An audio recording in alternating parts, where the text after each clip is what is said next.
After the last lesson, we now have a two-tier X.509 PKI with a root CA at the top and two issuing CAs ready to issue certificates to end entities like Alice and Bob.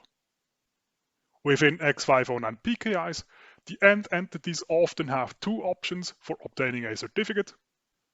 The first option is to proceed how also the issuing CA proceeded in the previous lesson, which is for the end entity to generate a public-private key pair itself, to then create a corresponding certificate signing request, and to then send this CSR for validation and the subsequent certificate creation to the PKI. Now, very often, the CSR sent by end entities is not directly sent to the issuing CAs, but often is sent to a registration authority that is delegated by the issuing CA to conduct the validation of the end entities according to the policies as defined by the certificate policy statement of the PKI. These registration authorities often come along as a web service with a user-friendly GUI or an API exposing all the endpoints required for the end entities to obtain a certificate in a possibly automated fashion. If the registration authority successfully validated the identity of the requesting end entity and relative to the CSR obtained, the registration authority then forwards the CSR to the issuing CA, with all that's left to do by the issuing CA is to create a certificate for the end entity based on the CSR retrieved. Once the certificate was created, the issuing CA then makes the resulting certificate available to the end entity or simply just makes it publicly available by publishing it into a public repository. The second option end entities sometimes have within a PKI to obtain a new certificate is by the registration authority, or in that sense the PKI, offering to create the public-private key pair on behalf of the end entities and then to send the private key to the end entities via a second and hopefully also secure channel.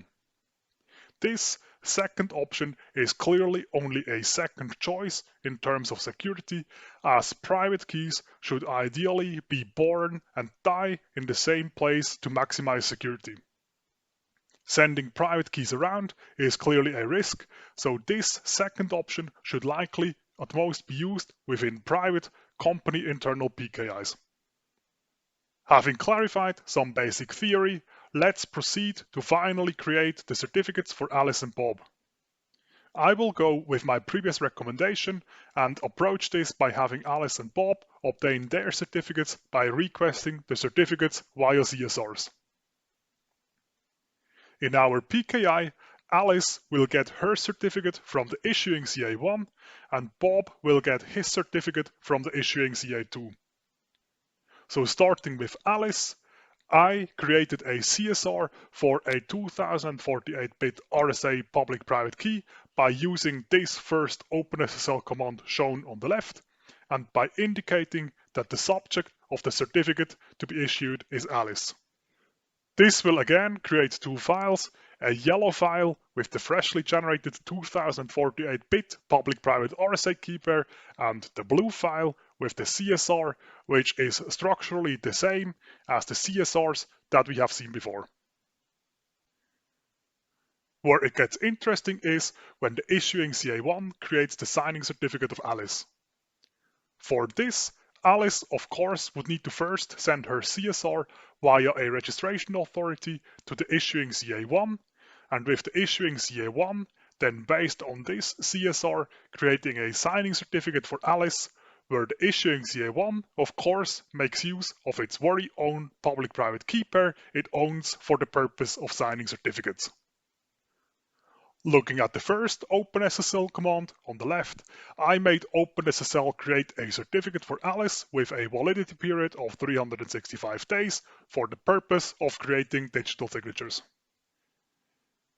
This then results in a certificate for Alice, which is listed on the second block here on the left. Interesting to see in field with number 3 is that the issuer is now indeed marked as the issuing CA1,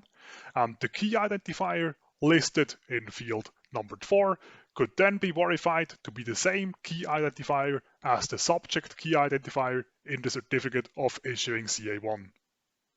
The field with number 5 then declares that this is a certificate that can't be used for a CA, or the other way around, that this is a certificate for an end entity like now Alice.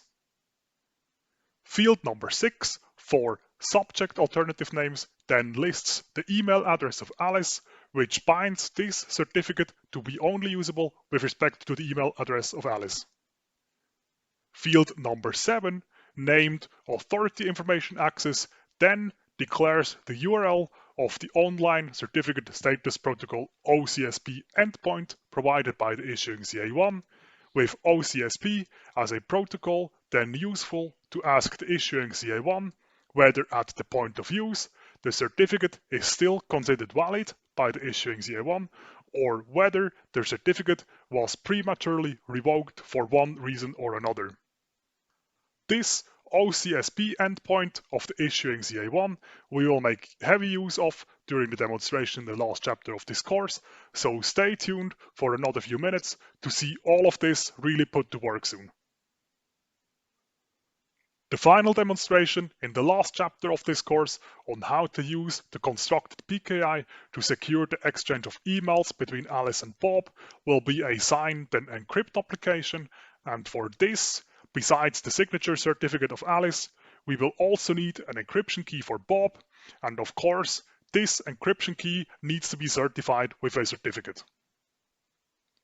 In our PKI, Bob will get his certificates issued by the issuing CA2, and for this, we again start off by creating a CSR for the encryption key of Bob. The command on how to do this with OpenSSL is shown as the first command on the left side, and here I instructed OpenSSL to create a 2048-bit public-private RSA key pair for the purpose of encrypting symmetric keys, as we know from the Essentials of Cryptography chapter that this is what really is encrypted with the public encryption key of a recipient. Of course, this CSR can be looked at like we did before, but this CSR doesn't contain any elements we haven't discussed yet, so I will go ahead to have this CSR being turned into a certificate by the issuing CA2. As Bob has his certificates issued by the issuing CA2, Bob needs to send his CSR via a registration authority to the issuing CA2, with the issuing CA2 using its very own public-private key pair to create and sign the certificate for Bob. The first command on the left shows how I instructed OpenSSL to create an encryption certificate for Bob valid for 365 days and signed by the issuing CA2. Looking then into the encryption certificate of Bob, the field numbered with 3 then indicates that the issuer of this certificate indeed is the issuing CA2, which could also be further verified by looking at the authority key identified in the field with number 4. That is the same key identifier as listed in the subject key identifier of the certificate of the issuing CA2. With field numbered 5, the key usage is this time limited to the encryption of other keys, which is exactly what the key of Bob will be used for in the signed and encrypt approach, and field 6 then lists the URL of the OCSP endpoint as provided by the issuing CA2. With this, both the signing certificate of Alice and the encryption certificate of Bob have been created, which are all the end entity certificates required to implement the signed and encryption of data, as demonstrated in the last chapter of this course.